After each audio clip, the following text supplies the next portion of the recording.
저번 주에 보면 생리자매가 많이 아팠죠, 우리. 크게 다쳤죠. 그래서 쇠골도 이제 풀어주고, 그다음에 갈비뼈도 근이 가서 어저께 수술하고, 오늘 또 이렇게 끝난 다음에 병원에 갈까 했는데 연락이 안 되고 있어요.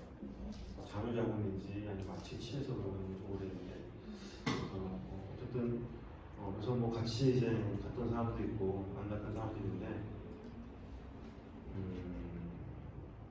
그 사건 보면서 어제 주일에도 한번 이야기했지만, 우리가 이제 그 사고를 때 당하면서 세미자매의 어떤 일들을 보고 다들 저도 그렇고 나도 그렇고 뒤따르던 우리 한터 변호사 마찬가지고 앞에 열심히 달리다가 턱한 소리를 들은 우리 임재자매 마찬가지고, 그리고 이제 피나는 걸 봤던 우리 경민도 마찬가지고, 그런 걸 보면서 다들 이제 어떻게 보면 우리가 이제 죄책감이 조금 있었잖아요. 나 좀만 내가 뒤에서 잡아줄 걸, 내가 좀만 앞에서 알짱거리지 않고 엉덩이 안 들고 그냥 조용하게 갈 걸, 괜히 자극을 한 거 아닌가. 그리고 한서가 뒤에서 나 좀만 천천히 가라고 이렇게 이야기할 걸, 저도 이렇게 내리막길에서 천천히 와 이 말 하면 어땠을까. 뭐 그뿐만이 아니라 내가 괜히 자전거 타러 갔나, 뭐 이런 생각도 많이 했던 한 주였어. 쌤이 이렇게 보면서 카톡 왔네. 대충 먹고 다니고. 어쨌든 그런 거 보면서 우리는 항상 그거를 통해서 우리 안에 이제 예상치 못한 일들이 일어나죠.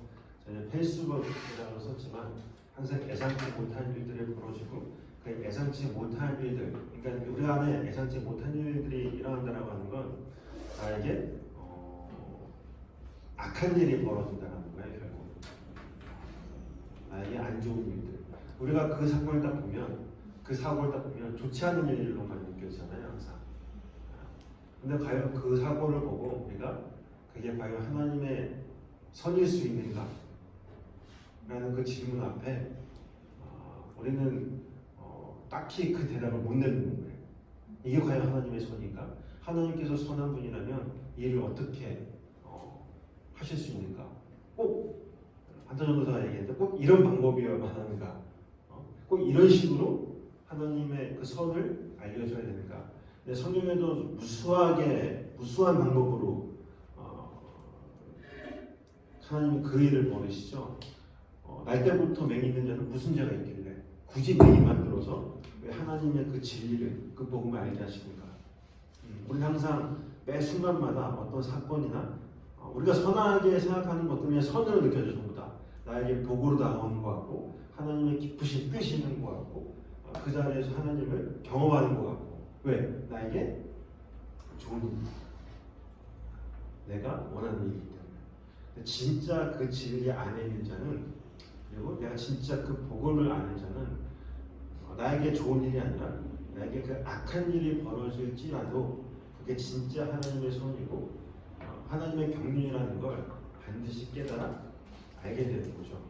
그러니까 그 일을 통해서 우리는 어떤 나에 대한 자책감이나 내가 왜 그랬을까, 그게 아니라 하나님의 그 안에서 하나님의 손은 무엇인가. 저는 세미도 마찬가지고 여러분들도 다 마찬가지예요. 그걸 발견하는 자들인 거예요.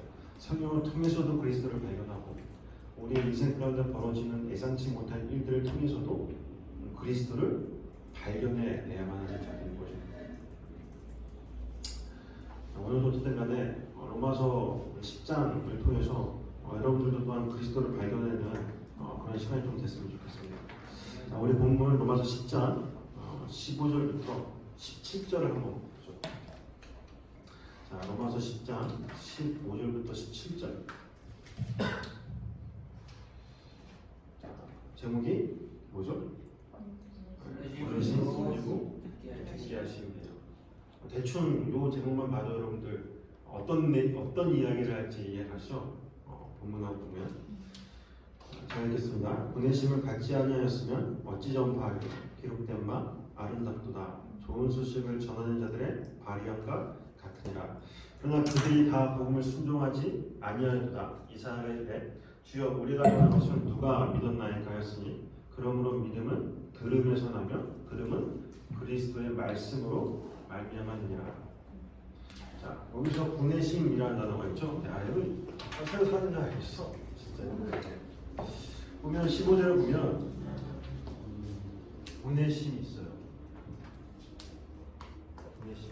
성경에서 보면 이 보내심이라는 단어가 두 가지가 있어요. 그게 아포스텔로라는 단어고 또 한 가지가 아폴리오라는 단어예요. 아포스텔로 헬러로 쓸 수 있는 사람 신학생들 중에 아포 그리고 뭐예요? 스 그렇죠? 시그마 스 텔 그렇죠? 텔 이거 지금 못 써서 그러는데 이게 아포스텔로라는 단어예요. 왼손으로 써요. 그리고 아폴리오라는 단어 이 두 가지 단어가 있는데 아폴리오는 맞나? 리가 뭐예요? 남의 응? 리가 뭐예요? 남다. 그리고 이 두 가지 단어가 있는데 동사 아포스텔로라는 단어는 뭐냐면 이게 부정적 의미로서의 보내심이에요. 그러니까 부정적 의미로서의 보내심이라는 건 뭐냐면 뭔가 이렇게 추방하고 그리고 내몰고 쫓아내다라는 의미를 갖고 있는 단어죠. 그러니까 사실로 이렇게 내몰리는 걸 말하는 거예요. 그와 반대로 이 아폴리오라는 단어는 뭐냐면 어떻게 보면 이제 긍정적인 의미로서 석방하다, 그러니까 놓아주는 거죠. 석방하고 풀어주고 그런 어떤 해방과 그런 자유적인 긍정적인 의미를 담고 있는 단어예요. 그러니까 어떻게 보면 이 두 단어는 어떤 단어예요? 서로 상반이 되는 단어죠. 그런데 오늘 본문 15절에 쓴 이 보내심이라는 이 단어가 부정적인 의미로서의 아포스텔로라는 단어를 쓰고 있어요. 그러니까 여기서 말하는 오늘 본문 15절에서 이야기하는 보내심을 받았다, 보내심을 받지 아니하였으면 이라는 단어는 뭐냐면 그러니까 사지로 내몰리는 보내심을 이야기하는 거예요. 그러니까 여러분들이 생각하는 보내심 그러니까 어떤 뭐 사역적 의미, 뭐 선교나 전도나 복음을 전파하는 그런 일을 이야기하는 게 아니에요. 자, 사지로 내몰리는 보내심인 거죠. 그러면 먼저 우리가 지난 시간에도 배웠죠. 먼저 그렇게 사지로 내몰림을 받으신 분이 누구예요? 먼저 바로 예수 그리스도죠. 자, 우리 이사야서 42장 6절 한번 볼까요? 6장 40장 6절에서 7절 그리고 16절 한번 볼게요.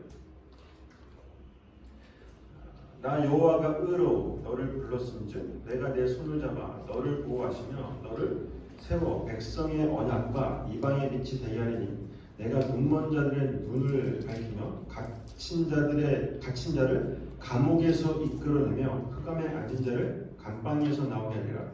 내가 맹인들을 그들의 알지 못하는 길로 이끌며 그들이 알지 못하는 지름길로 인도하며 암흑이 그 앞에서 광명이 되게 하며 그분들을 곱게 할 것이라.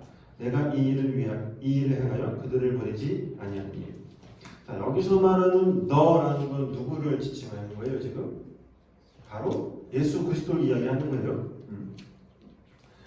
그러면 예수님이 그 눈먼 자들이 특실되는 역사, 이 세상, 그거 성경이 지금 뭐라고 이야기하고 있어요? 뭐라고 이야기해요? 감옥이라고 하죠 지금. 그러니까 이 세상은 감옥이에요. 여러분 감옥이 뭐 하는 곳이에요? 네가 어떤 존재인지를 똑바로 알아서 네가 어떤 존재인지 똑바로 알아서 거기서 네가 잘 깨닫고 나오라는 곳이 감옥이죠.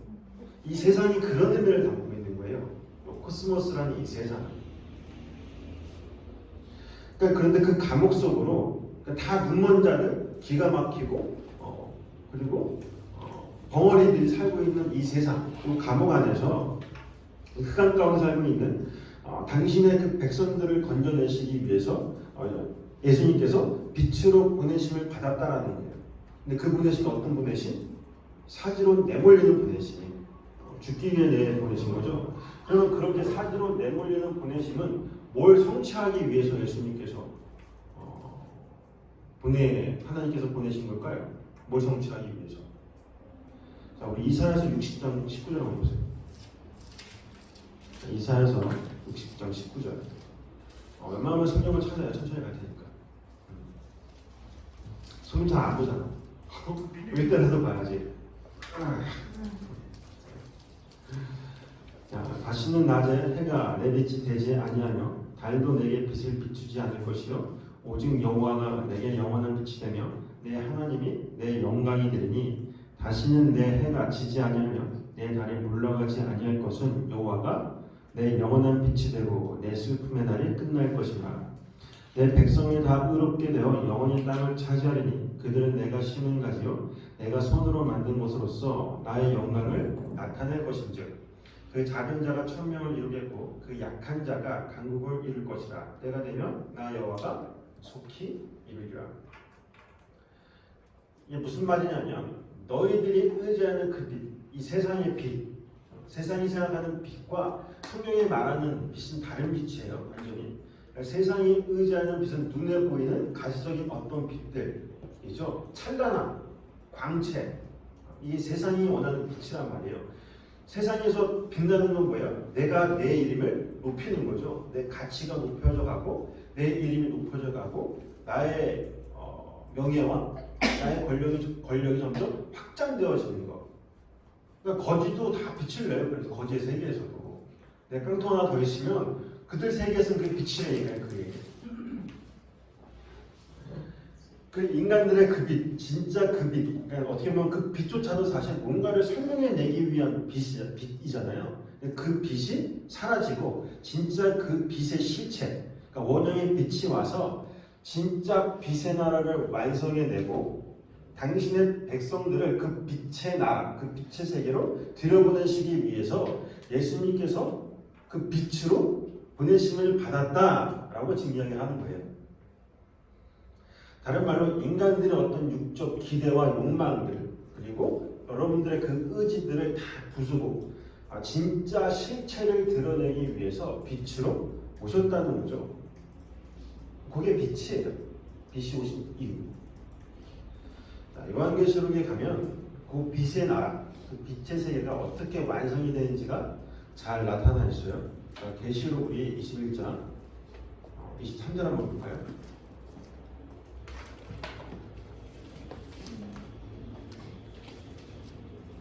여러분들 그 빛이 오는 실천, 우리 세상이 이치예요. 항상 강연인들 할 때마다 어둠 가운데 준비해요. 빛을 밀어내기 위해서. 그래서 경륜이가 항상하고 왜 이렇게 어둡게 하거든요. 그래서 나는 그냥 어둠이 좋아. 어떡하겠어. 그래서 사람들이 보면 범죄도 그렇고 낮에 안 하죠. 다 밤에 일어나니까 그런 게 있어요. 보다 안 보이니까. 뻘짓을 해도 밤에 해요. 어두운 곳에서 다. 이게 인간들의 엄연한 실체예요. 사실. 자, 계시록 21장 23절. 그 성은 해나 달의 비침이 쓸데없으니 이는 하나님의 영광이 비치고 어린 양이 그 등불이 되시니라. 만국이 그 빛 가운데로 다니고 땅의 왕들이 자기 영광을 가지고 그리로 들어가리라. 낮의 성문들을 도무지 닫지 아니하리니 거기에는 밤이 없습니다. 자, 보는 것처럼 빛의 발광체, 우리가 알고 있는 그 가시적인 빛, 그것들은 모두 다 해죠, 태양이죠. 그 모든 것들은 다 사라지고 진짜 그 빛이 가리키고 있던 빛의 실체, 곧 하나님의 영광과 어린 양이 등불이 되어 그 빛이 되어 하나님 나라를 비추게 된다는 거예요. 인간들이 발산해내는, 인간들 스스로 발산해내는 그 빛은 절대 하나님 나라를 볼 수가 없어요. 왜? 그건 가짜이기 때문에, 실체가 아니기 때문에. 그러니까 그렇게 그 빛으로 보려고 하는, 내 눈으로 보려고 하는 그 하나님 나라는 절대 볼 수가 없어요. 어떤 이들이 내 눈으로 봐서 나 하나님 나라를 봤다라고 하는 자들의 그 나라는 어떤 모습이냐 하면 그냥 인간들이 꿈꾸는 그런 나라. 그래서 거기에 막 황금 벽돌이 있고 그런 이야기를 다 하는 거예요. 천국은 이런 곳이지. 천국에 가면 내가 헌금한 만큼 벽돌 잘 쌓아서 내 집이 있겠지. 그런 왕국을 이야기하는 거라니까요. 다들. 그런 거죠. 그러니까 다 내 눈으로 바라보는 그 하나님 나라는 가짜인 거예요. 가짜들의 실체. 원래. 그러나 진짜 그 빛이 와서 하나님 나라를 비추면 진짜 그게 뭔지 보게 된다는 거예요. 그리고 요한복음에서도 예수님께서 너희들이 본다고 말하는데 그거 못 보는 거 아니야? 다 네 눈먼 자들이 그렇게 말씀하시는 거예요. 근데 우리는 본다고 계속 얘기하죠. 그 빛에 그 내 눈에 들어오는 그 가시적인 빛에 의해서. 근데 그게 성경은 분명히 말하는데 그들을 가르쳐 너희들이 눈먼 자야, 너희들이 빛 없는 자야, 너희들이 어둠이야. 그렇게 이야기를 하는 거죠.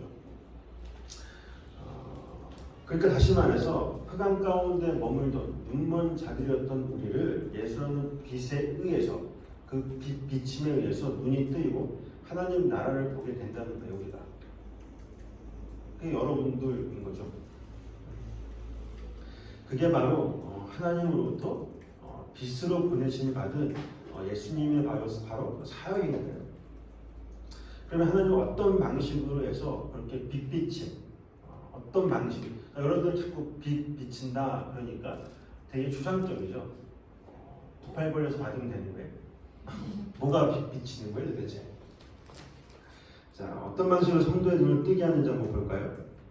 자, 골로새서 1장 20절 보세요. 자, 그의 십자가의 피로 화평을 이루사 만물 곧 땅에 있는 것들이나 하늘에 있는 것들이 그로 말미암아 자기와 화목하게 되기를 기뻐하시나 전에 악한 행실로 멀리 떠나 마음으로 원수되었던 너희를 이제는 그의 육체의 죽음으로 말미암아 화목하게 하사 너희를 거룩하고 흠없고 책망할 것이 없는 자로 그 앞에 세우고자 하셨으니 어떤 방식이에요 여러분들? 바로 자기 부인이죠. 그 그리스도와 연합, 바로 자기 부인을 통해서 다른 말로 성도의 죽음, 여러분들의 죽음을 통해서 건져내신다는 거예요 지금.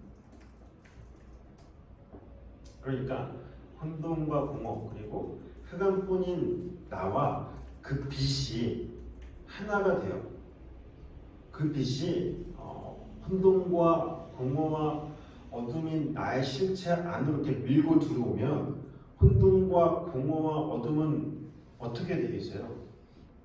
당연히 밀려 내려가겠죠. 밀려가는 거예요.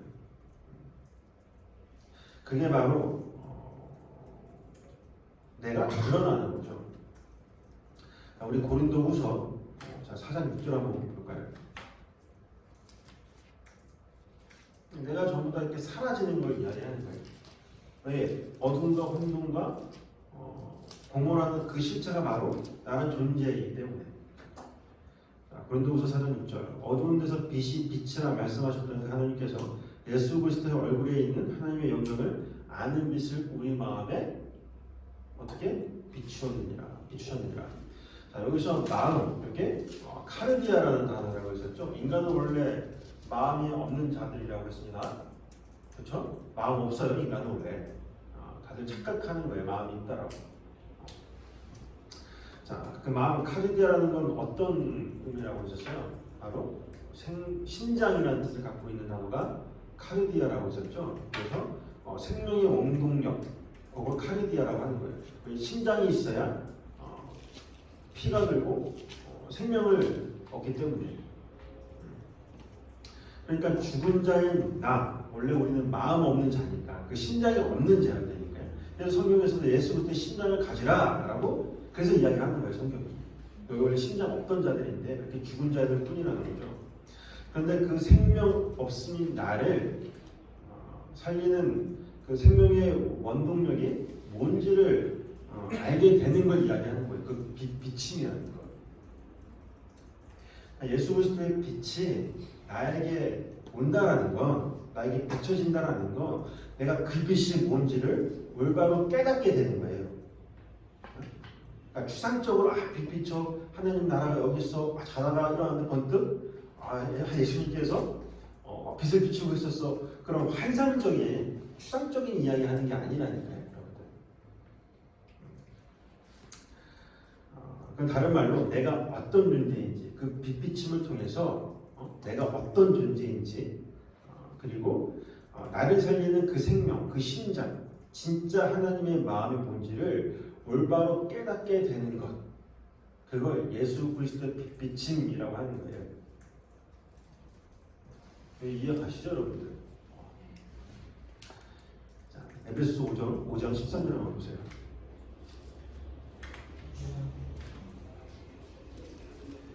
자, 그러나 책망을 받는 모든 것은 빛으로 말미암아 드러나니 드러나는 것마다 빛이라. 책망을 받는 것. 이 책망이라는 게 뭐더라고요? 책망을 받다. 이게 엘렌코라는 단어거든요. 좀 내일 요한복음 강의 때도 이야기하겠지만 책망을 받는다. 어디 나와요? 요한복음 15장에 나오잖아요. 어? 15장에 나온단 말이야. 많이 얘기했어 제가. 엘렌코라는 단어. 근데 이게 책망이라는 건 뭐냐면 여러분들이 생각하는 무슨 심판을 받거나 아니면 비난을 하는 그런 책망이 아니에요. 이 엘렌코라는 단어 자체가 뭐냐면 책망이라는 건 여러분들 어떤 걸 설명해내기 위해서 뭔가를 여러분들 말로 설명하는 거하고 뭔가를 이렇게 들어서 설명하는 차이가 있죠. 여러분 제가 여기서 그냥 쓰면서 얘기하는 거하고 여러분들한테 일방적으로 막 얘기하는 건 다르죠. 이게 더 이해력이 빠를 거란 말이에요. 이렇게 어떤 걸 들어서 증거나 어떤 증거물이나 증거를 들어서 여러분들한테 그에게 뭔가 이렇게 설명하는 거. 그걸 책망이라고 하는 거 엘렌코 성경에서 말해요. 그걸 증거를 들어서 설득하고 설명해서 이해시키는 거. 그게 성경에서 말하는 책망인 거죠. 그러니까 보세요. 그러나 책망을 받는 모든 것, 그 빛으로 인해서 너희가 책망을 받는 것, 뭔가 증거를 내서 이게 뭔지를, 이 빛이 뭔지를 올바로 듣고 깨닫고 이해시키는 것, 그 빛으로 말미암아 일어나는 일들이라는 거예요. 그렇게 되면 내가 어둠이라는 실체가 확 드러나게 되는 거잖아요. 우리는 내가 어둠인지를 몰라요. 흑암인지도 모르고 공허인지도 몰라요. 그냥 그 빛이 와서 책망을 하면 내 어둠이라는 실체가 확 드러나서 어떤 것들을 통해서 세미자매 그 사고 난 것처럼 내 인생 가운데 일어나는 수많은 일들, 내가 가지고 있는 소유물들, 그리고 심지어는 내 안에 있는 어떠한 나를 통해서 나타나는 어떤 죄들이 있잖아.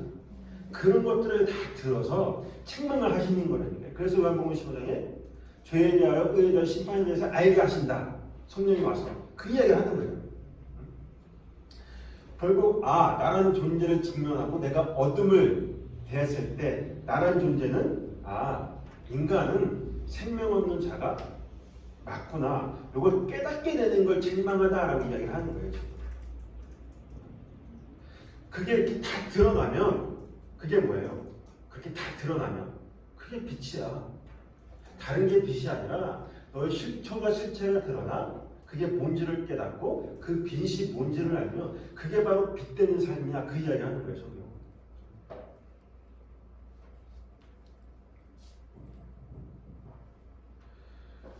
그렇게 빛을 받아 원래 빛의 반대편에 있던 우리를 당신의 그 나라, 빛의 나라로 끌고 들어가시는 거예요. 그게 바로 빛이지. 그렇게. 그게 바로 예수님을 이 어둠이라는 이 역사, 인생 가운데, 여러분들이 인생 가운데 보내신 이유인 거예요. 그게 바로. 그런데 그렇게 예수라는 빛으로 우리를 다 그 진리의 빛으로 우리를 다 비춰내시고 또한 뭐라고 말씀하시냐면 우리 역시도 이 세상 가운데 어떻게 살라 그래요? 성경이 빛으로 살라라고 그러죠. 빛으로 살게 된 성도가 이제 세상으로 하나님의 보내심을 받게 되는 과정이 바로 이 인생 가운데 일어나는 일들인 거예요. 우리 에베소서 5장 8절 한번 볼까요?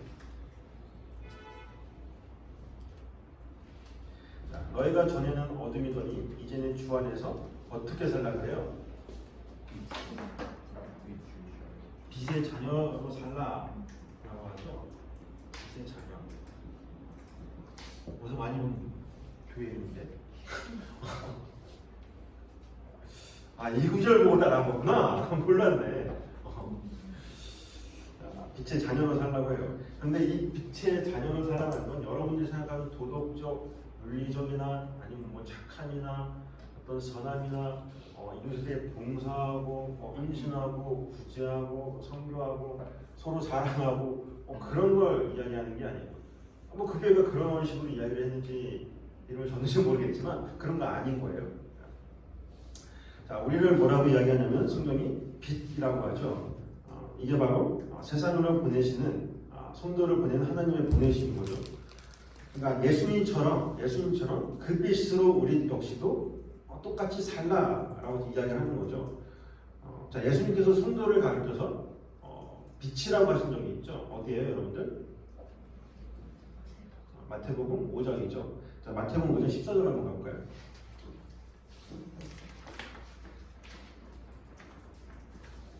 지금 보내심을 설명하는 거예요. 하나님의 보내심.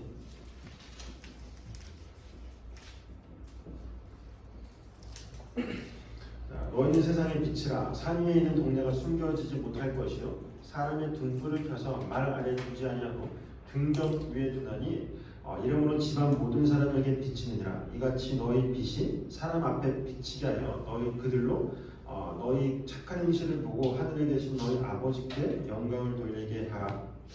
자, 우리를 예수님께서 세상의 빛이라고 말씀하시죠. 그러면서 뭐라고 말씀하세요? 산 위에 있는 동네가 어떻게 숨겨지지 못할 것이다 라고 말씀을 하세요.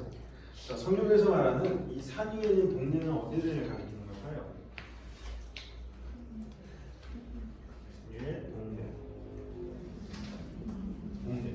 어디 마을 이야기하는 걸까요, 여러분들? 어디를 이야기하는 거예요? 산 위에 동네가 있어요, 여러분들? 있어요? 있어요. 성남에 있구나. 미안. 성남에 있네. 몰랐는데. 그만큼 높은 곳에 있다는 거죠. 자, 여기서 동네라는 단어가 무슨 뜻이냐면 헬라어로 폴리스예요. 폴리스는 성을 뜻하는 거죠. 산 위에 있는 성. 그럼 성경에서 뭘 이야기하는 거예요? 산 위에 있는 성. 바로 새 예루살렘 성전을 의미하는 거예요.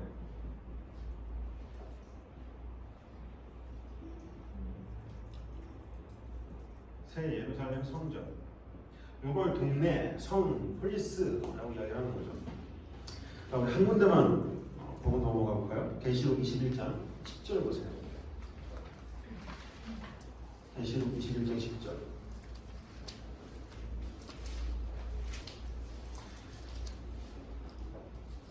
성령으로 나를 데리고 크고 높은 산으로 올라가. 그렇죠? 성령이 나를 높은 산으로 끌고 올라가. 하나님께로부터 하늘에서 내려오는 뭐예요? 거룩한 성 예루살렘을 보니 새 예루살렘이에요. 보시면 산 위에 뭐가 있어요? 하늘에서 내려오는 거룩한 성 예루살렘이 있다라고 하죠. 이 성을 이야기하는 거예요. 이 동네라는 거. 이사야서도 나오고 성경 곳곳에 등장을 해요. 그러니까 산 위에 있는 거룩한 성 새 예루살렘. 요거 뭘 이야기하는 거예요? 교회. 요건 절대 숨겨지지 못한다 라고 지금 이야기하는 거예요. 그러니까 성도라는 그 빛, 이 세상의 빛에 의해 그 하늘의 새 예루살렘 성전, 그 교회는 이 세상 가운데 반드시 드러나게 되어 있어. 그 말 하는 거예요. 그게. 그러니까 세상의 빛이라는 거 너희들이 봉사하고 열심히 선행을 베풀고 어려운 사람을 돕고 구제하고 선교하고 그렇게 돼서 니들 세상에 다 칭찬받는 그렇게 세상에 빛이 되는 게 아니라 진짜 너희가 하나님의 성전 교회는 절대 하나님의 그 예수 그리스도 그 빛비침을 받아 그 빛이 된 자들은 그렇게 교회가 되어 이 세상 안에서 절대 숨기지 못하는 그 성전 그 빛으로 드러나게 될 거야. 그런 이야기, 그 이야기 하는 거예요, 지금. 이해 가시죠? 그리고는 그 성전이 어떻게 드러나는지를 설명하는 게 그 마태복음 5장 14절 밑에 15절이에요. 자, 15절을 보면 그 빛을 뭐라고 또한 이야기를 해요? 이 빛을 또 뭐라고 이야기를 해요? 등불이라고도 하죠. 지금. 자, 이 등불이라는 단어가 뭐냐면 리크니아라는 단어인데 이게 그냥 등불이라는 뜻도 있지만 등경 있죠, 여러분들. 촛대. 그걸 또 다른 뜻하는 단어이기도 해요. 성경에서 촛대는 뭘 말하는 거예요? 신학생 빼고. 이거 촛대. 어디 있어요? 성전 안에, 성막 안에 있단 말이에요. 요거죠, 요거. 요거 등경이라고다가 성경이 촛대라고도 번역을 하는 거예요. 여기 이제 등불이 있는 거죠. 감리교 가면 항상 있잖아요, 여기. 근데 굉장히 중요하다고 생각을 해서. 자, 이 요한계시록 가면 이 등경 촛대가 무엇인지가 잘 나타나 있어요. 잘 나와 있죠. 자, 계시록 1장 20절 한번 보세요.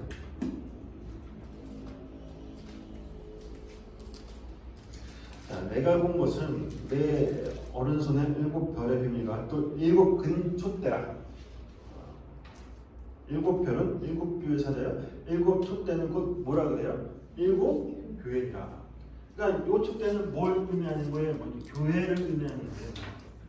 계시록에 보면 교회. 그러니까 하나님의 성전된 나를 의미하는 거예요. 이 촛대라는 거.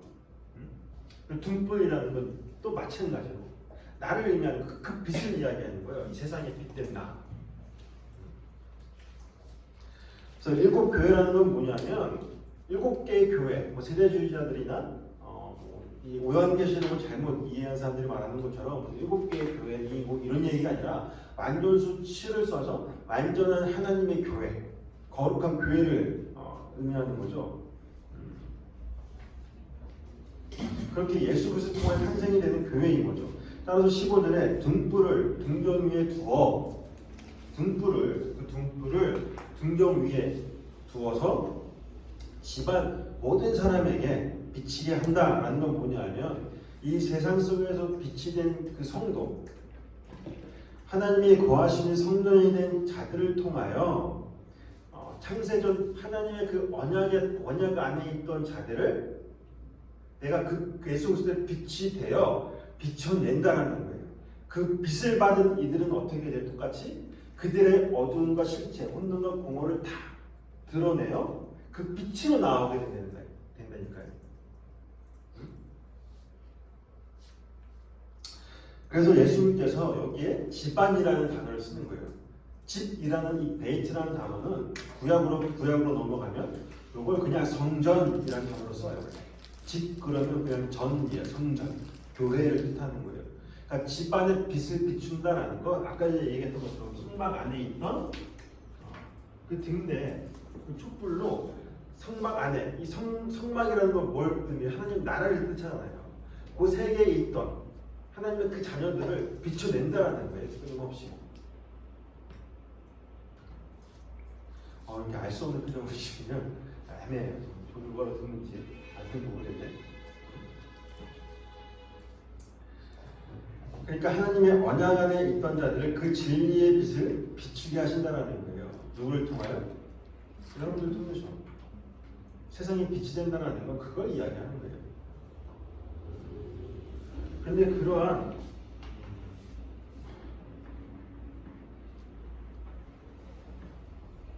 이 빛이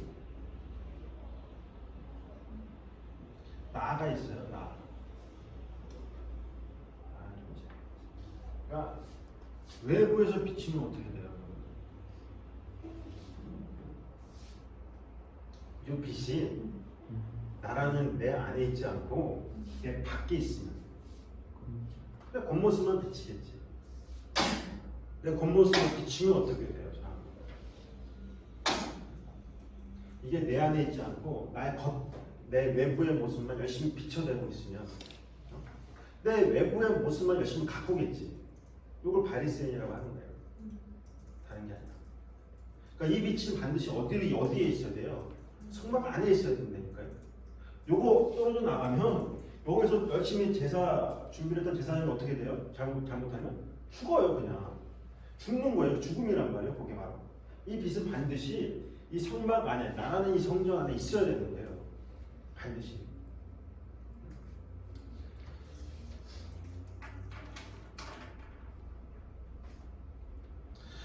그런데 이걸 빛이라고, 나라고, 우리 교회라고 이야기했죠. 또한. 근데 이 빛을 또 예수 그리스도를 또한 이야기하기도 해요. 계시록 한번 가볼게요. 계시록 4장 5절. 자, 보좌로부터 번개와 음성과 우레소리가 나고 보좌 앞에 켠 등불 7이 있으니 이는 하나님의 7영이라. 하나님의 7영. 뭘 의미하는 거예요? 푸뉴마. 바로 성령을 의미하는 거예요. 그러니까 7 등대, 촛대가 교회인데, 교회란 말이에요. 그거 교회를 상징적으로 말하는 거죠. 근데 지금 여기서는 또 성령, 하나님의 영이라고 좀 이야기를 하는 거예요. 그럼 무슨 말이냐면 성령 없이는 절대 교회는 존재하지 못한다라는 걸 이야기하는 거예요. 여러분들 스스로 교회로 존재할 수가 있어요? 없단 말이에요. 예수 그리스도의 영, 그리스도의 영, 성령이 있어야지만 여러분들은 교회로 탄생이 되는 거잖아요. 그걸 의미하는 거예요. 다시 말해서 7 등불, 촛대는 빛의 본체이신 예수 그리스도를 말함과 동시에 그 예수 그리스도 안에서 탄생이 되는 또한 교회를 의미하게 되는 거예요. 그래서 사도 바울이 그리스도의 남은 고난을 이 세상 가운데 성도가 살아나게 된다라고 그렇게 이야기하는 거예요. 여러분들이 그 예수가 돼서 그 빛으로 이 세상 가운데 사는 거라니까요. 7 등대가 돼요. 촛대가 되죠. 그러니까 여러분들이 사는 건 뭐예요? 지금 뭘 위해 사는 것 같아요, 여러분들이? 예수를 위해서. 예수를 위해서 하는 거예요, 진짜. 여러분들 예수를 위해 살아요. 아, 여기 당장 나가면 나 뭐 먹지? 이거 나 걱정할 거 아니에요. 요새 다이어트를 열심히 하고 있는데 그렇지 않겠지만 나만 생각해요. 강해준 하면서 나 뭐 먹지? 이거 먹으면 안 되는데 나만 생각. 운동하는 것도 나를 위한 거야, 솔직히. 왜? 그럼 뭐예요, 여러분들? 여러분들 뭘 위해 사는 것 같아요? 여러분들은 뭘 위해 사는 존재가 아니라 하나님의 도구가 돼서 이 세상 가운데 세상에 빛이 되어 당신이 선택한 그 백성들이 있죠. 언약 안에 있는 창세전 언약 안에 있던 자들, 그들에게 있어서 구물이 되는 존재들이 전다. 그걸 어부라고 해요, 성령. 그렇게 들춰내는 거예요. 어떤 방식으로? 여러분들이 좀 더 얘기하겠지만 십자가에서 죽는 방식으로. 그들만 여러분들 알아보면 되니까. 세상은 절대 여러분들이 십자가에서 그 죽는 성도의 죽음을 이해하지 못해요, 누구도. 근데 그건 여러분들 옆에 있는 사람이 될 수도 있고, 여러분들 가족이 될 수도 있고, 이해 못하잖아요. 야, 왜 꼭 예수님 그렇게 죽어야 되는 거야? 그 자기 부인이 뭐야? 이렇게 살아야 복 받는 거 아니야? 예수 믿어 성실하게 사는 거 맞는 거 아니야? 잘 지켜내는 거 아니야? 이렇게 이야기하잖아요. 이해한 말이지만 못 알아들어요.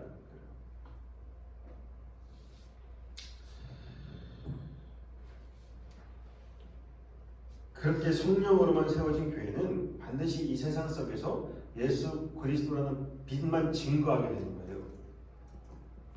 그럼 그 증거물을 통해 어떻게? 책망을 받은 누가? 창세전 언약 속에 있는 그 당신의 백성들의 책망을 받아 돌아오는 거예요. 빛으로 다시. 그들도 빛으로 또 사는 거죠. 역사는 그렇게 진행되는 거예요. 그들을 위해서.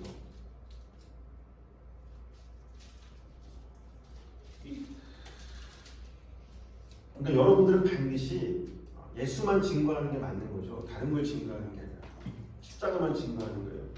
나를 증명하고 내 이름을 높이고 나의 잘남을 위해서 여러분들이 성경을 배우거나 예배를 나오거나 교회를 다니거나 그런 게 아니라 여기 보니 마찬가지고 어디서 전하려고 오는 게 아니라 여러분들 안에 그 증거가 되기 위해서 말씀을 듣고 기도하고 그런 거란 말이에요. 전부 다.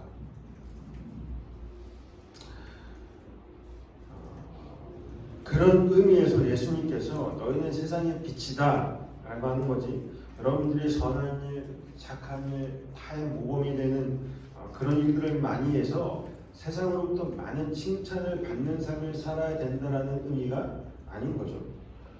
그것들도 전부 다 나를 증명하고 나의 선언을 증거하거나 내 구원을 위해서 하는 일들이잖아요, 사실. 그게 나쁘다라는 말이 아니에요. 하지 말란 말도 아니에요. 하는데 성도로서 여러분들이 세상을 살아가면서 당연히 내어놓는 일들인데 그런 것들은 전부 하나님의 의에 어떻게 보면 증상들인 것뿐이지 그거를 근거로 해서 내 구원을 성취시킬 수 있다가 되면 안 된다는 거예요. 절대. 그런 것들을 근거해서 내 행위, 내가 얼마나 선교를 하고 내가 얼마나 헌신을 하고 예배를 드리고 기도를 하고 시간들 이런 것들을 다 측정을 해서 내가 믿음이 있다, 없다, 아니면 구원받았다, 못 받았다, 의인이다, 죄인이다라면 선악의 어떤 그런 잣대로 구원을 확증해내지 말라는 거예요. 제 이야기는.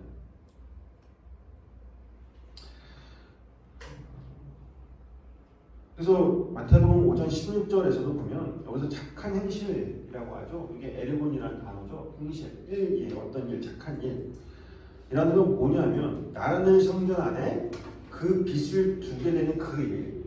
하나님께서 나라는 성전 안에 진짜 이 빛을 두어 그 빛이 뭐고 나라는 어둠이 뭐고 이제 그 빛으로 살게 하는 그 일. 그걸 착한 행실이라고 성경은 이야기하는 거예요. 사도 바울이 빌립보서 1.6절에 뭐라 그래요? 너희 안에 착한 일을 시작하신 이가 라고 하죠. 요 착한 일이에요. 착한 일을 시작하신 이가 그리스도 예수의 날까지 이루실 줄을 우리는 확신하노라.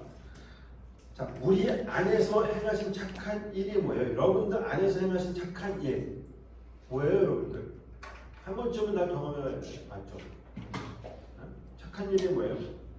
나의 실체를 폭로시키고 나의 혼돈과 공허와 어둠이라는 나의 존재성을 다 까발리시고, 그렇죠? 까발리고 예수가 생명이라는 것을 알게 하셔서 그 예수만 꽉 붙들게 하는 여러분의 인생 가운데 그 일, 바로 그리스도와 하나가 되는 그 일을 이야기하는 거예요. 성경에서 말하는 그 일이라. 그게 뭐예요? 입으로 시인하여 그게 나에게 실제가 되면 입으로 시인하여 구원에 이르게 되는 거잖아요. 그러니까 너희가 세상의 빛이다라는 예수님의 말씀은 너는 내가 반드시 죽이겠다는 말이에요. 그 세상의 빛이라는 얘기는. 예수님께서 세상의 빛으로 그 빛으로 와서 어떻게 되셨냐고요? 죽으셨다니까요.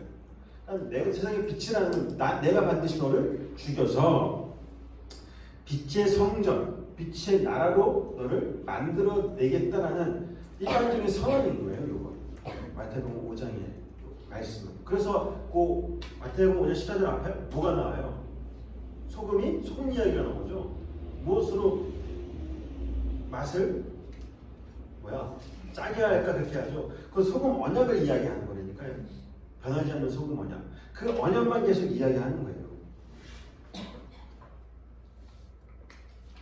자, 마태복음 16장 25절 한번 볼까요?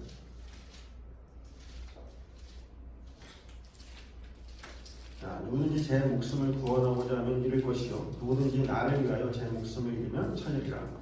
사람이 만일 온 천하를 얻고도 제 목숨을 잃으면 무엇이 유익하리요? 사람이 무엇을 주고 제 목숨과 바꾸겠느냐?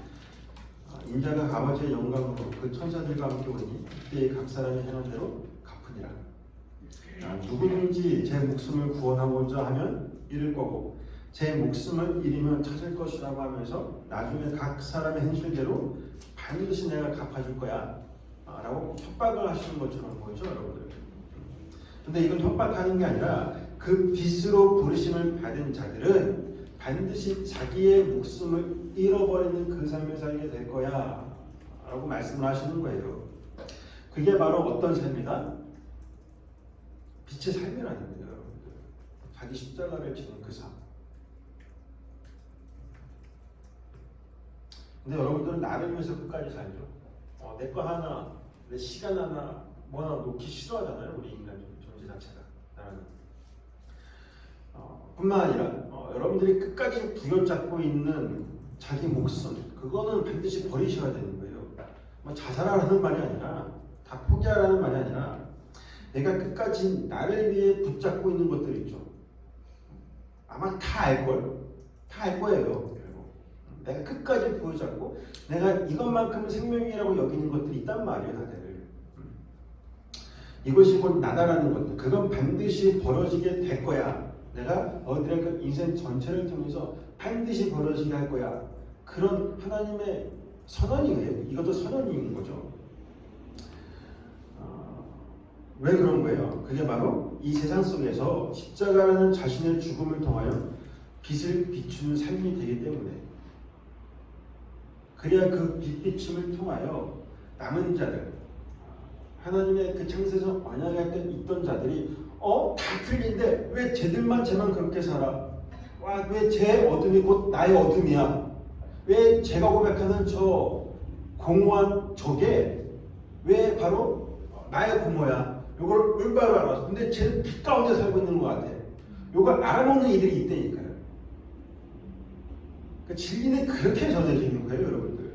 여러분들 사형에 들고 나가고 선교 나가서 막 뭘 말씀을 선포하는 게 아니라, 저도 여기서 여러분들한테 이렇게 강해를 하고 성경을 이야기하지만 신학생들 다 마찬가지예요. 말씀이라는 건 내가 여기서 뭔가를 강해를 열심히 해서, 저도 오랫동안 착각했던 게 그거였어요. 내가 뭔가를 열심히 공부를 해서 잘 전하고 올바로 깨닫게 하는 게 첫 번째가 아니라, 그래야 돼요. 그래야 되는 게 맞는데 그게 첫 번째가 아니라, 선교 나가서 열심히 복음 전하는 것도 중요한데 가장 먼저 중요한 건 내 올바른 그 실체를 드러내서, 내 올바른 실체를 드러내서 진짜 내 어둠이 뭐고 당신의 어둠이 뭔지를 올바로 알아. 진짜 진리 빛이 뭔지를 잘 설명해 주는 거예요, 진짜. 그렇게 해서 내 폭로가 먼저 일어나야겠죠, 그에게. 그걸 이야기하는 거예요, 복음 전파라는 거. 아니, 세상 사람한테 가서 아무리 여러분들이 사형이 전하고, 그렇죠? 복음이 이런 거야, 저런 건 여러분들 들어요, 세상에? 절대 못 알아들어요. 헛수고 하는 거니까요. 알아듣는 이들만 들어요. 전도라는 건 그거예요, 그냥. 전도의 미련한 방법이라는 건 전도 자체가 미련한 게 아니라, 이단들도 다 전도하잖아요. 불교도 전도하죠. 대순진료도 전도해요.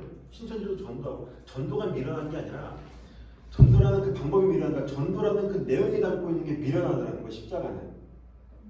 그게 세상 사람들 볼 때는 미련하고 그냥 거리끼는 걸로만 보이는 거예요, 다. 그걸 미련하다고 얘기하는 거지 전도의 방법이 중요한 게 아니니까.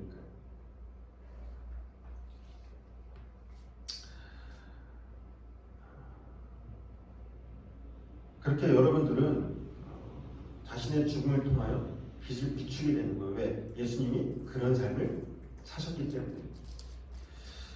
자, 예수님께서도 어둠 속에 살던, 맹인으로 살던 사도 바울에게 빛으로 찾아가셔서 그를 부르신 후에 그의 삶이 어떻게 끌려갈 것인지에 대해서 말씀하신 적이 있죠. 사도행전 9장 15절 한번 보세요. 주께서 이르시되 가라. 이 사람은 내 이름은 이방인과 임금들과 이스라엘 자손들에게 전하기 위하여 택한 나의 그릇이라. 그가 내 이름을 위하여 얼마나 고난을 받아야 할 것을 내가 그에게 보이리라 하시니. 자, 다메섹 도상에서 맹인이었던 바울에게, 바울은 맹인이었습니다. 그래서 예수께서 빛으로 찾아오시는 거예요. 그 눈을 뜨게 하시려고 해서 눈이 감긴 거죠. 눈이 멀어버린 거예요. 너 진짜 눈먼 자야. 그거 알게 하시는 게 눈먼 사건이에요, 사도 바울. 너 원래 못 보는 자다. 그런 거죠.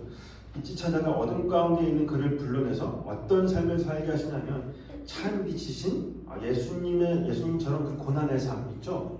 십자가를 지는 그 삶, 그 삶을 살게 될 거다라고 이야기하시는 거예요. 이게 바로 이 세상 가운데로 보내신 하나님의 보내신 곧 빛으로의 보내신 거지. 이 땅에서 여러분들의 이름과 내 가치를 증명하면서 살거나 내 발산해내는 그런 빛됨의 삶이 아닌 거예요. 그게 바로 세상의 빛냄이잖아요. 다들. 그렇게 성도라는 빛의 삶은 이 세상 속에서 나의 안됨과 연약함, 그리고 부족함, 어둠이라는 그 실체, 그런 것들이 모두 다 적나라하게 폭로되면서 드러나게 되는 거예요. 그래서 사도 바울이 고린도서 12장 9절 10절에 뭐라고 이야기해요? 나의 약함은 이런 거야 라고 그걸 오히려 자랑하는 거죠. 세상이 자랑해요 여러분들. 절대 자신의 약함을 자랑하지 않죠. 자신의 약함은 최대한 숨기고 자신의 강함, 내 잘난만을 열심히 증거해내잖아요. 그게 대표적으로 보여주는 게 뭐예요 여러분들? 뭘 것 같아요 여러분들? 가장 부각시키는 거. 이력서. 자기소개. 여러분들 자기소개에다가 여러분들의 약함을 써요? 쓰더라도 그냥 교묘한 경선이죠 그거. 그냥 나 원래 이런 사람인데 부족함을 이야기해야지 겸손하게 보일 거 아니야 솔직히. 이게 세상이 모두 다 그 일을 한다는 얘기예요. 다 자기소개서 나를 소개할 때도 나의 잘남을 더 부각시키는 거지 절대 내 실체를 폭로하지 않는단 말이에요 전부 다. 처음에 여러분들 이곳에 올 때 어땠어요? 저 진짜 죄인이거든요. 그래서 여러분들 실제를 폭로하고 오셨어요? 아니라니까요. 숨기고 들어와요 다들. 한번 마음에 들어볼까? 그런데 나 좀 아닌데 여기 왔던 사람들 다 그 모양이었어요. 그 모양이 아니라 그런 분들이었어요.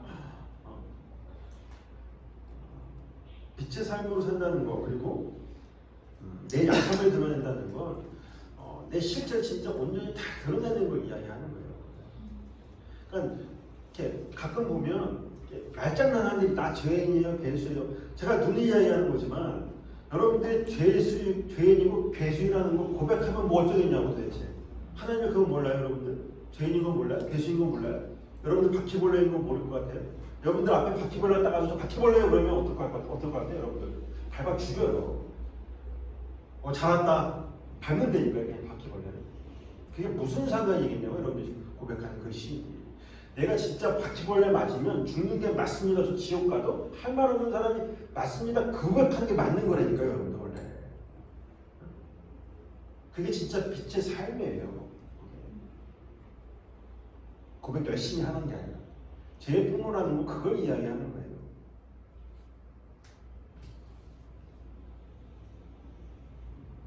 나 천국 가도 나 천국 못 가도 할 말 없는 사람이다. 그래서 왜? 그것 자체가 하나님의 하나님 되심을 인정하는 거니까. 진짜 하나님의 하나님 되심은 그걸 이야기하는 거예요. 내가 인정한다는 거예요. 그분께서 나를 내가 뭐 열심히 했으니까 그 양반은 분명히 나를 천국 보내야 돼가 아니라 그분께서 나를 지옥 보내도 그분은 하나님이네요. 이걸 아는 거라니까요. 그거 인정할 수 있겠냐고. 이 대다수의 기독교가 하나님을 예수를 믿는다고 하는 사람들 그거 인정하겠냐고. 인정하기 쉽지 않습니다. 왜 나 열심히 했는데 나 지옥 가야 돼? 나 그렇게 하나님 믿었는데 내가 왜 지옥 가야 돼? 자기는 지옥 갈 수 없는 존재라는 거잖아요. 절대. 왜? 내가 하는 게 있으니까. 성경은 그들을 가르쳐 마귀 새끼라고 이야기하는 거예요. 미안한 얘기지만.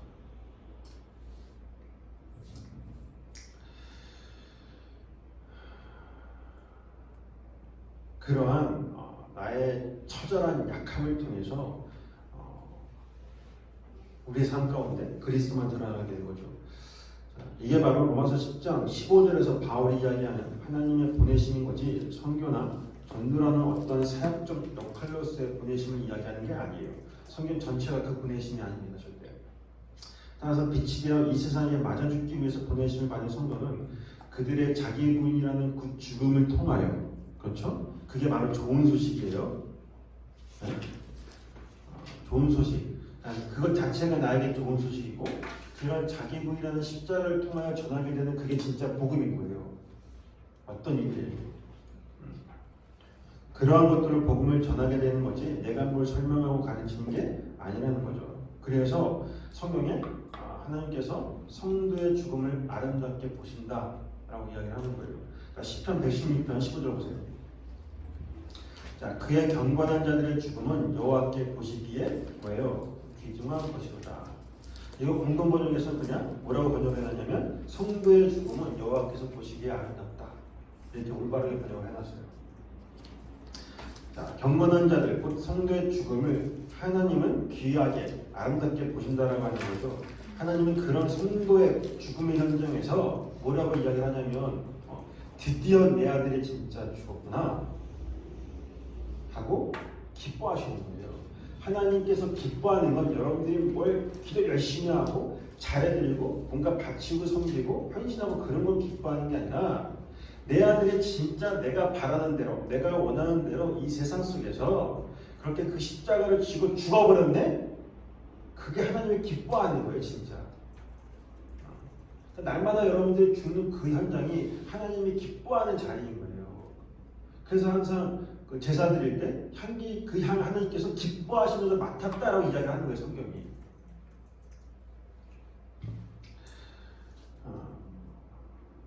왜 그럴까요? 그래야 그 안에서 예수라는 진짜 생명이 잉태할 수 있기 때문에 그래요. 그래서 성경에서 성도의 죽음으로 태어나는 하나님의 그 아들들의 이야기가 여자가 신부가 아이를 낳는 모습으로 종종 비유를 하는 거죠. 그런데 이 세상, 이 역사 전체는 절대 그걸 인정하지 않으려고 해요. 아니, 인정 못합니다. 그게 오늘 보면 16절이에요. 율법주의, 인본주의에 매여있는 이 세상은 자신들의 잘남과 가치 챙기기에 여념이 없기 때문에 그러한 자기 분이라는 예수 그리스도의 십자가는 그들에게 절대 좋은 소식이 될 수 없죠. 나를 살찌우고 내 가치가 높아지고 딱 천국 가야 되는데 내가 한계 있는데 내가 자기가 부인되고 내가 지옥 갈 자라는 게 절대 인정할 수 없어요. 오히려 그들에게 있어서는 좋은 소식이 아니라 어떤 소식이에요, 여러분들? 여러분들 처음 복음, 그 진리가 전해졌을 때 여러분들 생각해봐요. 너무 오래전이니까 다들 생각해보세요. 얼마 안 됐어. 생각보다 얼마 안 됐단 말이야. 어땠어요, 여러분들? 거북하고 뻘꾸덕기만 하고 저 인간 왜 저런 이야기를 하지? 저 인간 또 죽여야 되는데 이런 생각들 다 하잖아요. 응? 여기서 나한테 그랬던 인간들이 있어. 난 기억해. 그런 마음 갖고 있던 인간들이 있다는 걸 기억해. 어디가 복수할 거야. 그들에게는 그런 소식일 뿐이에요. 다 원래 세상은. 자, 요한복음 3장 19절 보세요. 그 정죄는 이것이니 곧 빛이 세상에 왔을 때 사람들이 자기 행위가 악함으로 빛보다 어둠을 더 사랑한 것이라. 악을 행하는 자마다 빛을 미워하여 빛으로 오지 아니하나니 이는 그 행위가 드러날까 하며, 이 드러날까가 폭로된다, 이 이야기예요. 자, 악을 행한다는 건 뭐냐면 나쁜 짓을 말하는 게 아니라 나를 신삼아 살려고 하는 그 모든 시도들, 그 행위들이 있죠. 성경은 그걸 악이라고 하고 죄라 그래요. 그런데 이 세상은 나를 위해 사는 거, 나를 신삼아 사는 거, 나를 섬기며 사는 거, 그 행위를 옳음이라고 정의를 한단 말이에요. 그 세상은 다. 그런 자신의 옳음과 반대편에 있는 자들, 불편한 자들을 세상은 반드시 자신의 그 옳음을 증명해내기 위해서 자기 반대편에 있는 자들을 죽이려고 해요. 그게 인간들의 보편적인 속성이에요. 여러분들이 진리를 말하다가도 누군가 그거 아니야 그러면 여러분 어떤 생각 들 것 같아요? 예전에 저도 그랬거든요. 죽이고 싶어요. 인간이 그런 존재니까요. 내 반대편에 있는 자들은 뭐냐면 나는 선이고 그는 악이다라는 전제 조건 하에 그런 설정을 해놓는 거예요. 그래서 내가 진리를 전한다고 했을 때 그가 다른 반기를 들면 그를 죽이고 싶어 하는 거예요. 사람들은 다. 이게 선과 악이라는 잣대로 갈라내는 심보인 거예요.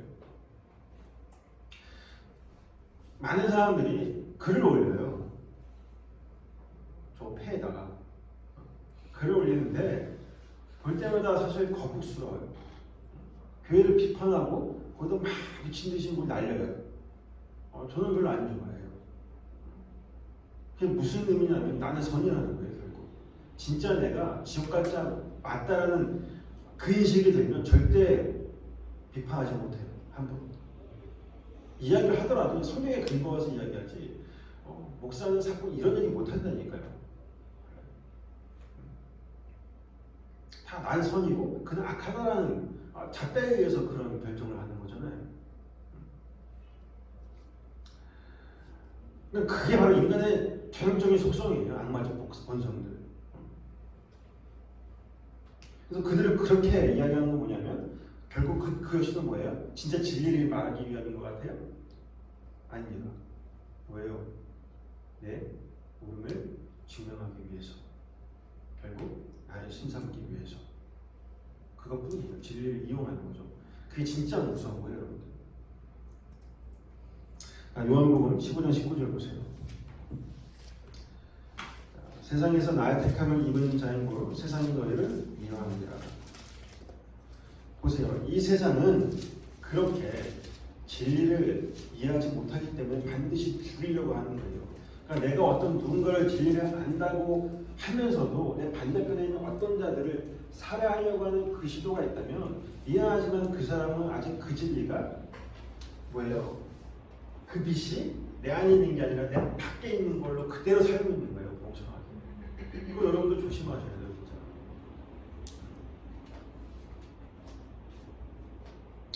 그리고 그 세상 역시도 그들과 똑같이 진리 밖에 있는 자들이니까 자기의 반대편에 있는 자들을 죽이려고 한다는 거죠, 전부 다. 그런데 그런 그들의 무지가 자신들에게는 뭐가 되는 거예요? 그들에게 올무가 되고, 그리고 사망으로 떨어지는 일이 되는 거고, 예수의 그 은혜로 인하여 진리를 올바로 알아듣는 성도는 이 세상의 빛이 되어 세상으로부터 맞아 죽어 생명을 얻는 삶을 살게 된다라고 성경이 이야기를 하는 거예요. 자, 그것을 한번 볼까요? 고린도후서 2장 15절 보세요. 자, 우리는 구원받는 자들에게나 망하는 자들에게나 하나님 앞에서 그리스도의 향기니 이 사람에게는 사망으로부터 사망에 이르는 냄새요, 저 사람에게는 생명으로부터 생명에 이르는 냄새라. 누가 이 일을 감당하리요? 우리가 지난 시간 영문 강의에서 잠깐 들었던 분들이 있을 텐데, 여기서 말하는 향기라는 단어가 유오디아라는 단어예요. 이 단어는 뭐냐면 희생, 딱 성경에 3번 쓰거든요. 이게 희생 제물을 드릴 때 나는 그 향을 의미하는 거예요. 그 냄새를 이야기하는 거죠. 그러니까 성도가 하나님 앞에서 그리스도의 향기라는 건 뭐냐면, 이 역사 속에서, 이 인생 속에서, 이 세상 속에서 성도가 그리스도와 하나가 되어 십자가에서 죽는 그 과정, 그걸 그리스도의 향기라고 이야기하는 거예요.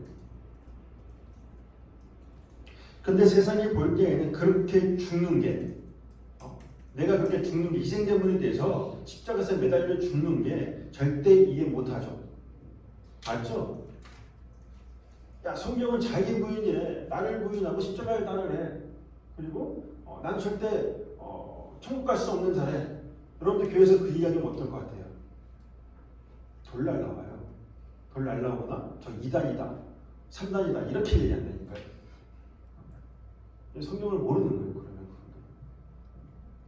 절대 이해하지 못해요. 왜? 그게 바로 패배자의 모습으로만 비춰지기 때문에. 그들에게는 그런 모습들이, 성도의 그런 모습들이 패배자의 모습일 뿐더러, 그리고 패배자의 모습과 동시에 사망의 냄새로 맡기 때문에 그래요. 시체 썩는 냄새 있죠? 어떻게 이게 어떻게 하나님께 향기로운 냄새야? 어떻게 이게 어떻게 향기로워? 이렇게 아름다워? 못 만드는 거예요. 그들에게서 그냥 저거 죽어가는 시체만 보이는 것 뿐이에요. 그런데 하나님의 선택 안에 있는 자들에게 있어서는 어떤 자들에게 그 냄새가 사망의 냄새가 아니라 바로 승리자로서 생명의 냄새가 되더라. 사도 바울이 지금 그 이야기 하는 거예요. 그렇게 맡게 된다는 거예요. 그들에게 있어서는. 그럼 여러분들 역시도 세상이 볼 때, 세상이 볼 때에는 실패자, 사망의 냄새를 풍기는 자들이 맞는 거지. 맞죠? 맞는 거지, 근사하고 향기로운 냄새를 풍기는 자들이 아닌 거예요. 그러니까 우리가 그리스도의 향기를 날리 살아가는 그런 찬양이 잘못된 거예요. 그건 쏙 빼세요. 하지 마, 절대. 그거는 잘못된 거예요. 잘못된 거. 그러니까 그 사망의 냄새를 풍기기 때문에 이 세상은, 그 냄새를 맡은 이 세상은 어떻게 되겠어요? 당연히 여러분들을 거부하게 돼요. 거부하고 죽이려고 하는 것입니다. 맡기 싫으니까. 여러분들 그런 삶을 사셔야 되는 게 맞는 거예요. 자, 이사야서 53장 1절 한번 볼까요, 우리? 자, 우리가 전한 것을 누가 믿었느냐? 여호와의 팔이 누구에게 나타나느냐? 이게 본문 16절에 사도 바울이 이 구절을 인용해서 쓴 거예요. 근데 보면 아무도 믿지 않았다라고 해요. 그 이유가 이전에 나오죠. 뭐예요? 그는 주 앞에서 자라나기를 연한 순 같고 마른 땅에서 나온 뿌리 같아서 고운 모양도 없고 풍채도 없음즉 우리가 보기에 흠모할 만한 아름다운 것이 없도다. 없어요? 안 나오네. 네. 오늘 다 아시는 말씀이죠. 자, 그러니까 뭐냐면 이게 외적인 확장과 어떤 외적인 성취 정도에만 가치를 매기는 세상이 볼 때에 풍채도 없고 그리고 흠모할 만한 것이 전혀 없다는 건 무슨 말이에요, 여러분들? 그거 가치 없음이라는 거예요. 그냥 가치 없다는 거죠. 그러니까 예수님이 이 세상에서 사람들이 볼 때에는 이 세상 속에 있는 사람들이 볼 때에는 가치 없는 자처럼 보였다라는 거예요. 그리고 성도 역시 그런 가치 없는 삶을 사는 것처럼 세상에게 보여진다는 거예요. 생각해 보세요. 인간들은 이 인생이라는 가치 있음의 가면 무대를 열심히 준비하면서 자기를 지킬 많은 장비와 그리고 지식 그리고 가면을 준비하고 있어요. 여러분들의 인생 가운데 여러분들이 살면서도 내 안에 가면식을 다 하나씩 갖고 있다니까요. 저도 마찬가지예요. 그게 신학적 지식이라는 가면이 될 수도 있고 내 선함이라는 가면이 될 수도 있고 내가 그냥 방관의 가면일 수도 있어요.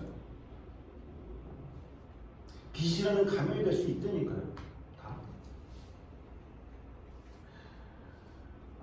그래서 나를 거예요. 자기를 위해서라면 언제든지 그 칼날을 뽑아서 어떤 상황에 따라서 수많은 가면들을 바꿔가기도 하는 거예요, 다들. 어떤 때는 여기서는 이런 가면, 밖에 나가 회사 가서는 이런 가면, 집에서는 이런 가면. 이 세상은 그냥 그걸 심리학에서 뭐라 그래요? 자아라 그래요, 그냥. 인격이라고 하죠. 이중인격 이렇게 이야기하잖아요. 그게 아니라 그냥 가면을 쓰는 거예요, 다들. 나는 존재가 어떤 가면을 딱 들고 그냥 쓰는 거예요. 왜 옛날에 그 마스크라는 영화 있었죠, 여러분? 짐 캐리가 했던. 그것과 똑같은 거예요. 나라는 실체는 원래 그런 존재인데 그거를 잘 포장하고 어떻게 보면 나라는 내가 하고 싶어하는 것들을 알고 있어 열심히 가면을 쓰는 거예요, 날마다. 그 유혹을 끊지 못하고. 그런 가면들 중에는 세상사, 희노애락을 초월한 도인의 가면도 있고 그리고 막 살아도 괜찮다라고 외치는 십자가 모양의 가면도 있어요. 어떤 사람들이 십자가 그 은혜를 알고 막 살아도 괜찮지라고 이야기하는 이들이 있어요. 그런 가면을 쓰는 도 있는가 하면 너희들은 다 내게 와서 무릎을 꿇지 않으면 다 가짜다. 진리를 전하면서 그런 가면도 있다니까요. 겁주는 어떻게 보면 작두 가면도 있는 거예요, 다들. 때로는 타인의 동령을 불러일으킬 만한 그런 왜소함을 가장한 가면도 있어요. 그게 나 죄인됨이라는 가면일 수도 있는 거죠, 여러분들. 그렇게 죄인으로 코스프레한 가면들도 열심히들 인간은 다 만들어내요. 어디서? 하나님 앞에서. 다들 그렇게 가면을 쓰고 살아요. 왜냐하면 그 가면 자체가 나에게 그게 권력이고 그리고 자신을 증명해낼 수 있는 도구이기 때문에 그래요. 모든 게 그렇게 사라투스처럼 그냥 초인이라는 그 아담적인 발상을 그렇게 계속 내는 거예요, 사람들 다. 그런 가면놀이를 하고 있는 거죠. 그런데 그 가면을 벗어버린 하나님의 아들들의 그 세상살이는 사람들이 볼 때에는 어떤 거다? 흠모할 만한 것이 전혀 없고 다 그 가면이라는 건 빛내게 가면을 쓰고 있으니까 남들이 볼 때는 화려하고 수려하고 매력 있는 가면을 쓰잖아요, 다들. 그런데 하나님의 그 아들들의 가면은 뭐냐? 하나님의 아들들의 그 얼굴은 뭐냐면 흠모할 만한 것이 없고 절대 이 세상 사람들이 좋아할 만한 이 세상이 좋아할 만한 것이 없기 때문에 그냥 제 모양이라고 가치 없음으로 여겨지는 것뿐이에요. 그래서 성경에 나오는 수많은 믿음의 선배들을 보면 하나같이 그닥 본받을 만한 사람들이 안 나오는 거예요. 대단한 사람도 있었습니까? 성경에 보면 기껏해야 믿음에 의해서 이끌려가는 그 악어의 삶, 우리가 배운 적이 있죠. 그 악어의 삶을 살면서 죄인으로 폭로된 가면놀이, 그 벗겨진 낯짝들 뿐이라는 거죠. 그리고 그들의 마지막이 다 어떻게 끝나요? 그들의 마지막이 다 어떻게 끝나죠? 성경에 보면 그리고 죽었더라 라고 끝나는 거예요. 다. 그리고 죽었더라. 죽음으로 끝나는 거예요. 아무것도 한게 없이 그냥 남의 아내를 가늠하고 자기 와이프를 팔아먹기도 하고 그런 삶을 사는 거예요. 참여예요. 문득병자였죠. 그런데 그 인생들에게 하나님의 손길이 가입을 해서 하나님 대신이 선포가 되더라는 거예요. 어떻게? 그 빛이 나에게 찾아와서 그리스도만이 하나님의 능력이고 지혜를 알게 되더라는 거죠. 자, 고린도전서 1장 22절 한번 보세요. 자, 유대인은 표적을 구하고 헬라인은 지혜를 찾으나 우리는 십자가에 못 박힌 그리스도를 전하니 유대인에게는 거리끼는 것이요 이방인에게는 미련한 것이요 오직 부르심을 받은 자들에게는 유대인이나 헬라인이나 그리스도는 하나님의 능력이 하나님의 지혜니라. 보세요. 세상에게 있어서 그리스도는 뭐예요? 그저 거리끼고 미련하게 보일 뿐이라는 거예요. 하지만 하나님의 부르심 안에 있는 자들, 당신의 아들들에게만 그리스도는 뭐가 돼요? 능력이 되고 지혜로 작용이 된다는 거죠. 이게 바로 하나님의 영광을 위해 사는 삶인 거예요. 오케이. 그래서 오늘 본문 17절이 그러므로 라는 전치사로 시작을 하는 거예요. 자, 진리라는 건 아무나 그렇게 받아들이고 믿을 수 있는 게 아니라 그리스도의 말씀, 곧 그리스도의 영, 성령이 가입할 때만 가능한 것임을 이야기하고 있는 거예요. 여기서 그리스도의 말씀이라는 건 뭐냐면 단지 말, 로고스 그걸 의미하는 게 아니라 그리스도의 영, 또 성령을 의미하는 거예요. 자, 요한복음 6장 63절을 보세요. 살리는 것은 영이니 육은 무익하니라. 내가 너에게 이른 말은 뭐예요? 영이요, 푸뉴마, 성령이에요.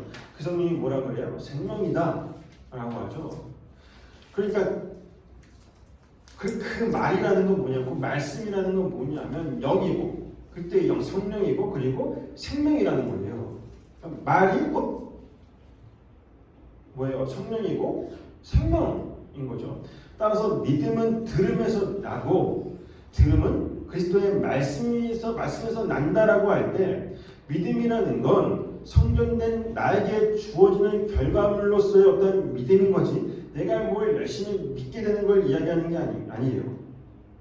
그러니까 여러분은 성경에 말하는 바가 뭔지를 올바로 경청하는 게 맞는 거죠. 여기서 들음이라는 건 믿음이 생산되는 하나의 과정을 이야기하는 거예요. 반드시 들어야 돼. 올바로 들어야 돼. 그 이야기를 하는 거예요. 여기서 들음이라는 거 쏙 빼면 뭐예요? 믿음은 뭐란 이야기예요? 들음을 빼면 믿음은 그리스도의 말씀이다 라는 거예요. 같은 거예요. 그러니까 믿음이라는 게 뭐라 그랬어요? 나의 믿음이 아니라니까요. 하나님의 믿음인 거죠. 하나님의 속성이에요. 그 믿음을 이야기하는 거고, 그래서 그 믿음이 꼭 그리스도의 말씀이고 그 말씀은 생명인 거예요.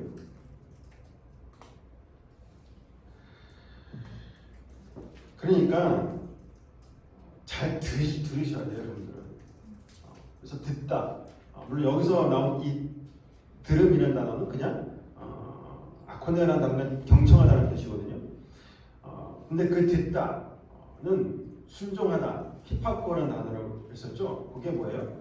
아래에서 잘 듣는 거, 아래에서 잘 듣는 거라고 했잖아요. 그러니까 인간은 다 잘못 들어요. 왜? 위에서 듣기 때문에. 내가 하나님의 자리에 딱 올라가서 그 진리를 듣는 자의 위치에 있다고 착각을 하기 때문에 그래요. 그것으로 뭘 해요 다들? 하나님 말씀 다 듣잖아요 여러분들. 교회 가서 여러분 말씀 듣죠. 말씀 들어서 사람들 다 뭐 할 것 같아요? 그 말씀을 가지고 뭘 해요? 내가 위에 있으니까 아래에 있는 자가 아니라 피조물에 있는 자가 아니라 하나님의 자리에 있으니까 그 위에서 뭘 할 것 같아요 여러분들? 그 말씀을 듣고 판단하는 거예요. 판단하는 거예요. 선과 악으로. 나는 선한 존재. 왜? 뭘로? 난 이렇게 했으니까. 그걸 잘못 듣는 거예요. 그게 말씀 아래에서 듣는 거예요. 피조물의 자리로 내려가서 그 자리에서 나는 선과 판단, 어떤 선과 악을 판가름할 수 있는 자가 아니라 판가름할 수 있는 자가 아니라 나는 그냥 그 아래에서 잘 들어 나라는 존재가 어떤 존재이고 그 하나님이 어떤 하나님인지를 올바로 아는 거, 그게 말씀을 잘 듣는 거예요. 경청하는 거.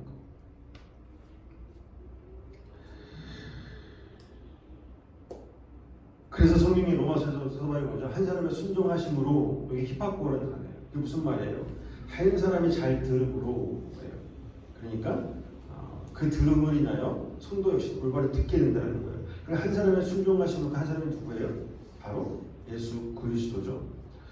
그분이 여러분 안에 그리스도의 영, 그러니까 그 성령으로 들어와 여러분의 들을 수 있는 귀가 되는 거예요. 잘 듣게 된다는 거, 그걸 의미하는 거예요. 그렇게 듣게 되면 내 잘못 들었던 방식, 내가 그 위의 자리로 올라가 잘 듣고 있어라고 했던 그게 다 박살이 나고 죄에 대하여, 의에 대하여, 심판에 대하여 올바로 깨달아 알게 되는 거예요. 어디서? 피조물의 자리에서. 그러니까 여러분의 인생 속에서 여러분의 인생 속에서 성경을 통해 그걸 알아가는 삶이어야 되는 게 맞는 것입니다. 그러니까 성경을 통하여 여러분들이 예수를, 진리를, 진짜 그 생명을 배우셔야 되는 거예요.